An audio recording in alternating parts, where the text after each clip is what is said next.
জয় হরিচাঁদ, জয় গুরুচাঁদ, জয় মা বাবা, শরৎদেব ভক্তবিন্দু। আশা করছি সবাই ভালো আছেন। শ্রীহরির কৃপায় সবাই ভালো থাকুন, এই প্রার্থনাই করি। আজকে দেখাবো যে গীতার চতুর্থ অধ্যায় 13 নম্বর শ্লোকটি, গুণ এবং কর্ম দ্বারা এই যে উঁচু নিচু দেহ বা এই যে চতুর্বর্ণ ব্রাহ্মণ ক্ষত্রিয় বৈশ্য শূদ্র হয়, এটা গুণ ও কর্ম দ্বারা হয়, এটি বোঝানোর চেষ্টা করে। কিন্তু আসলে এই শ্লোকটার ব্যাখ্যা কি, প্রকৃত ব্যাখ্যা কি? আমি সর্বোপরি একটা কথাই বলি, কোনো সম্প্রদায় বা কোনো সংগঠনকে ছোট করা আমাদের উদ্দেশ্য নয়। সঠিক যে ব্যাখ্যা, শাস্ত্রের যে সঠিক ব্যাখ্যাটা, সেটি মানুষকে দেখানো, সেটি মানুষকে বোঝানো। কারণ আপনারা নিজেরা দেখবেন এবং শুনবেন, মিলিয়ে নেবেন কথার সাথে, এবং আপনাদের সেই গীতা বা যে শাস্ত্র থেকে দেখানো হয় সেই শাস্ত্রের থেকে সেটা মিলিয়ে নেবেন। আপনারা দেখবেন যে এতদিন কী ব্যাখ্যা শুনছেন আর শাস্ত্রে কিভাবে আছে, সেটি আমাদের উদ্দেশ্য। তারপরে বিচার বিবেচনা আপনাদের কাছে। তো আর কথা নয়, চলুন আমরা ভিডিও শুরু করি। তার আগে সবাইকে বলবো, চ্যানেলটি লাইক করুন এবং সাবস্ক্রাইব করে বেল বাটনটি বাজিয়ে দিন। এর আগে আপনারা দেখছেন প্রথম পর্ব, দ্বিতীয় পর্ব, তৃতীয় পর্ব, চতুর্থ পর্ব। ভিডিওটি একটু বড় হলেও সবাই ধৈর্য ধরে দেখার চেষ্টা করবেন। শ্রীমদ্ ভাগবত গীতার শঙ্কর ভাষ্য এবং সিদা স্বামী কৃত টিকা, গীতার তো সন্দীপনী ব্যাখ্যা। আমরা এই গীতা থেকে দেখব এই চতুর্থ অধ্যায়ের 13 নম্বর শ্লোকে কী অনুবাদ করেছে সেটি। এটি হলো এই সিদা স্বামীকৃত গীতার টিকা। দেখুন এখানে এই মূল টিকাটা দেখে রাখুন। গীতা থেকে আমরা চতুর্থ অধ্যায় 13 নম্বর শ্লোকের অনুবাদটা দেখব কি লিখেছে, অনুবাদ কি করেছে। এই গুণ কর্ম অনুসারে পূর্বোক্ত শ্রেণীর মানব ব্রাহ্মণ বলিয়া অভিহিত হয়েন। শতগুণের গৌণ ও রজগুণে মুখ্য অধিকার প্রকৃত সত্তা সমুদ্র হইতে যে শ্রেণীর মনুষ্যরূপ বুদ্বুদ স্ফুরিত হয়ে তাহাতে সূর্য বীর্যাদির বিকাশ হয়। অতএব এতাবৎ রজগুণের কর্ম, এই গুণ কর্ম অনুসারে মানব ক্ষত্রিয় নাম ধারণ করে। এইরূপ তমগুণের গৌণ ও রজগুণের মুখ্য অধিকারে কৃষি বাণিজ্যাদি বৃত্তিশীল বৈশ্য এবং তমগুণের অধিকারে দ্বিজাতি শুশ্রূষ শূদ্র জাতির আবির্ভাব হইয়াছে। এখানে আপনারা দেখুন যে এই যে দ্বিজাতির শুশ্রূষা করার জন্য এই শূদ্র জাতির আবির্ভাব হইয়াছে। তাহলে কি এই জাতি কিন্তু আবির্ভাব হয়েছে এই তিন জাতির সেবা করার জন্য, দাসত্ব করার জন্য। এই গুণ কর্মবিভাগ অনাদিকাল সিদ্ধ। এই যে গুণ কর্মবিভাগ, এটা কিন্তু অনাদিকাল থেকে চলে আসছে। হ্যাঁ, অনাদিকাল থেকে এটা চলে আসছে। তারপরে লক্ষ্য করুন, সুতরাং বর্ণভেদও অনাদিকাল সিদ্ধ, মানে বর্ণভেদ এটাও কিন্তু সেই অনাদিকাল থেকে, জন্ম মৃত্যু থেকে কিন্তু এটা চলে আসছে। তবে বর্ণধর্মী মানবের স্ব বৃত্তিগুলি মলিন হইলে তাহাদের পরিত্যাবাহানি বা পতন হয়। অর্থাৎ এই যে তাদের এই যে কর্ম, এই যে গুণগুলো নিয়ে তারা জন্মেছে, এইগুলো তাদের আবার প্রতিভাহানি হয়। কীভাবে প্রতিভাহানি ঘটে, পতন হয়, সেটি দেখুন।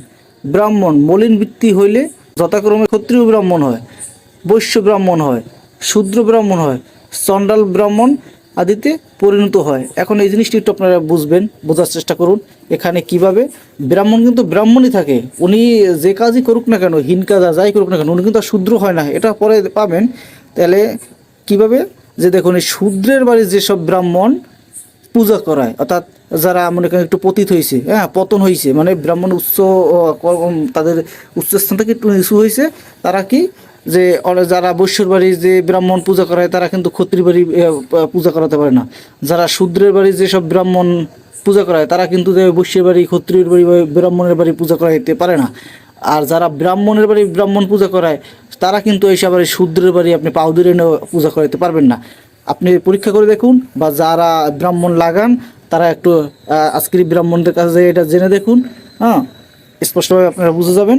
তাই এখানে বলছে যে প্রতিভাহানি পতন হয়, আর যে প্রতিভা ব্রাহ্মণের সেটি একটু পতন হয়, পতন হইলে পরে হ্যাঁ, এই ব্রাহ্মণ মলিন বৃত্তি হইলে মানে যথাক্রমে ক্ষত্রিয় ব্রাহ্মণ হয়, মানে ক্ষত্রিয়র যে এই যে চারটে বর্ণ যে ভাগ করছে, যে ক্ষত্রিয়র ব্রাহ্মণ হবে, ব্রাহ্মণ আর ব্রাহ্মণের পূজা করাইতে পারবে না, উনি একটু পতন হইয়া ক্ষত্রিয়র ব্রাহ্মণ হবে, আবার ওর থেকে আরেকটু পতন হইলে তার একটু নিচু বৈশ্য ব্রাহ্মণ হবে, আবার তার থেকে যদি আরও একটু বেশি মানে পতন হয় তাহলে শূদ্র ব্রাহ্মণ হবে।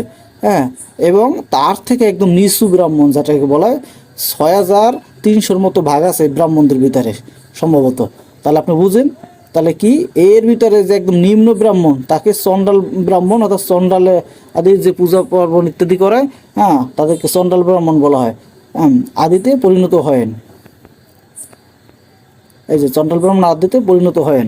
এই বৃত্তির গুণতারতম্যে ব্রাহ্মণ শূদ্রত্ব ও শূদ্র ব্রাহ্মণত্ব প্রাপ্ত হইয়া থাকে, কিন্তু ব্রাহ্মণ কখনো শূদ্র ও শূদ্র কখনো ব্রাহ্মণ হইতে পারে না।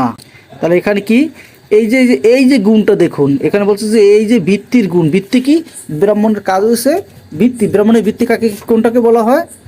যাজন ক্রিয়া, পূজা পার্বণ ইত্যাদি শ্রদ্ধাদি, এই যে বৃত্তি, হ্যাঁ, ব্রাহ্মণের কাজ কিন্তু এই মাঠে গরু চড়ানো না, এই এখানে আমরা শাস্ত্র অনুযায়ী যেটা পাই, তার এই ভিত্তি গুণতার তারতম্যে দেখুন, এই যে গুণ আমরা যদি গুণ অনুযায়ী যে ব্রাহ্মণ শূদ্র হয়, শূদ্র ব্রাহ্মণ হয়, তো কি যে এই ব্রাহ্মণই শূদ্র হয় কিভাবে হয়?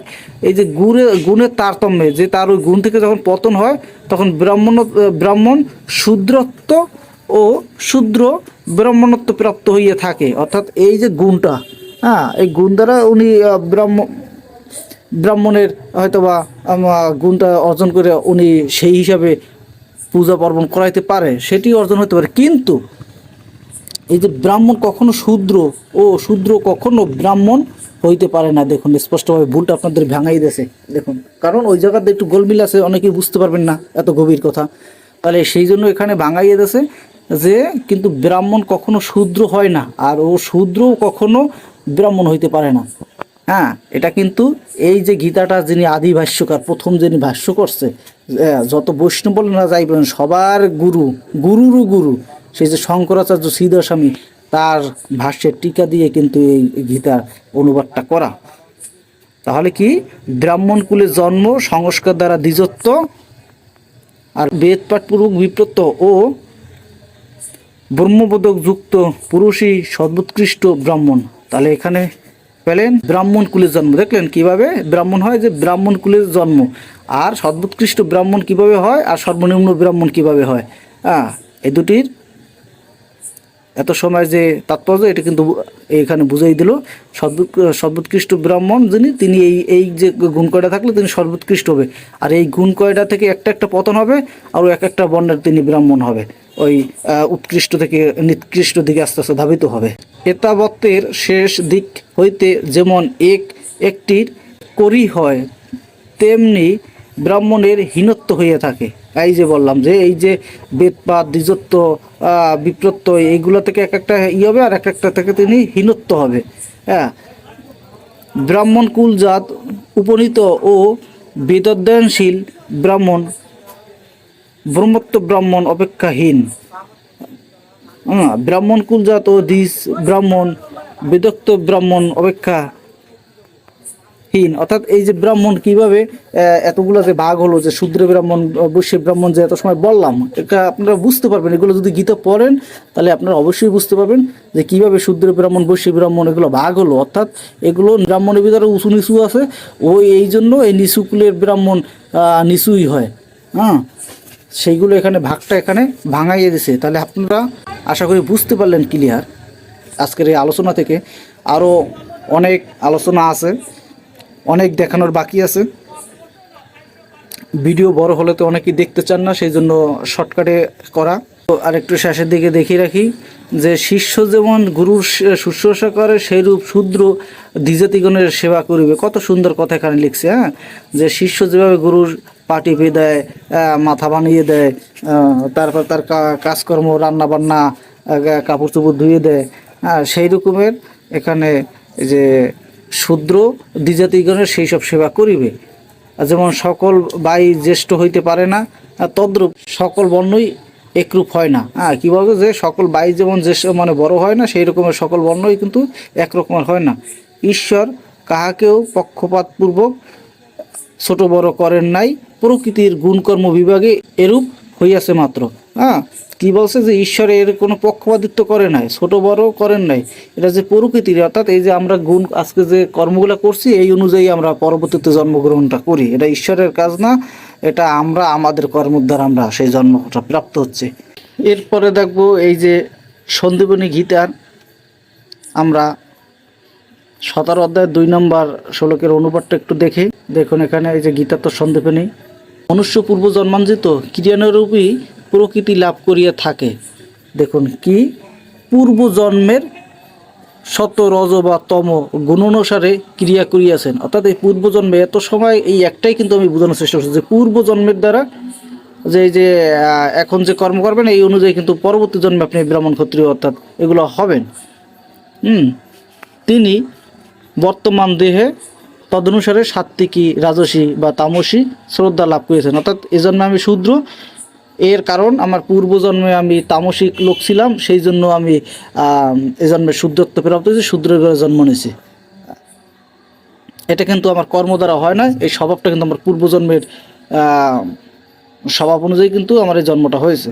ইহজন্মের শাস্ত্র শ্রবণ ও মনা পূর্বক যে শ্রদ্ধার উদয় হয় তা সাত্ত্বিকী। তাহলে আপনারা এখানেও পেলেন কি যে পূর্বজন্মের দ্বারা এই 17তম গুণ, এই 3টি গুণ কিন্তু পূর্বজন্মের দ্বারাই প্রাপ্ত হয়।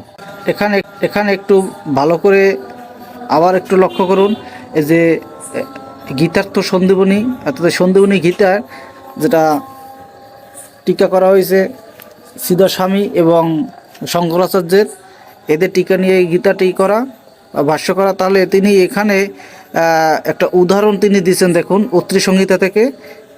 উদাহরণটা একটু আপনাদের দেখিয়ে রাখি যে এত সময় কারা কি বুঝছেন সেটুকু ক্লিয়ার বোঝানোর জন্য আবার তিনি এই উদাহরণটা স্বরূপ বোঝানোর চেষ্টা করছেন।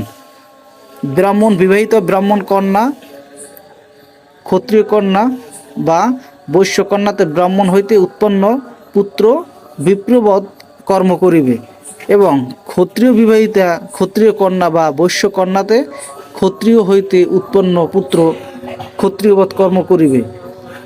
বৈশ্য বিবাহিত বৈশ্যাতে বৈশ্য হইতে উৎপন্ন পুত্র বৈশ্যবৎ কর্ম করিবে। কিন্তু ব্রাহ্মণ ক্ষত্রিয় বৈশ্য কর্তৃক বিবাহিতা শূদ্রতে যে পুত্র জন্মিবে সে শূদ্রবৎ কর্ম করিবে। অর্থাৎ এখানে কি বুঝলেন যে ব্রাহ্মণ ক্ষত্রিয় বৈশ্য, দেখুন এখানে কিভাবে আপনাদেরকে বোঝানোর চেষ্টা করছে। এই ব্রাহ্মণ ক্ষত্রিয় বৈশ্য, এই 3টা যে বর্ণ আছে, এরা যদি শূদ্রঘরের কন্যা বিবাহ করে এদের যে সন্তানাদি হবে, হ্যাঁ, সেগুলা কিন্তু শূদ্রবৎ কর্ম করিবে।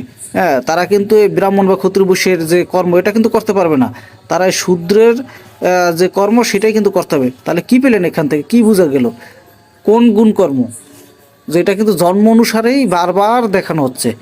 হ্যাঁ, এরপর দেখুন, ইহা দ্বারাও ব্রাহ্মণের বিবাহিতা দ্বিজাতি মাত্র স্ত্রী গর্ভজাত পুত্রই যে ব্রাহ্মণ তাহাতে আর সন্দেহর থাকিতেছে না। তাহলে এখানে কি পেলেন, ইহা দ্বারা ব্রাহ্মণের বিবাহিত দ্বিজাতি মাত্র স্ত্রী, অর্থাৎ যে ব্রাহ্মণের ঔরসের যেসব ব্রাহ্মণের ঘরে যে সব কন্যা মেয়ে আছে সেই সব বিবাহ করে যদি তার গর্ভে সন্তান উৎপন্ন হয় সেগুলোই কিন্তু একমাত্র ব্রাহ্মণ হবে, তাহাতে আর কোনো সন্দেহ থাকিতেছে না। স্পষ্টভাবে আপনারা ক্লিয়ার আজকে বুঝলেন। তো ভিডিওটি বড় হয়ে যাওয়ার কারণে আমি অন্য রেফারেন্স আর আজকে দেখাচ্ছি না। এর পরবর্তীতে আপনারা এই অত্রি সংহিতা থেকে সরাসরি এই শ্লোকটা দেখবেন, এর অনুবাদ এবং অন্য যে রেফারেন্সগুলো আছে সেগুলো আমরা দেখাবো। তো আজ এ পর্যন্ত, সবাই ভালো থাকুন।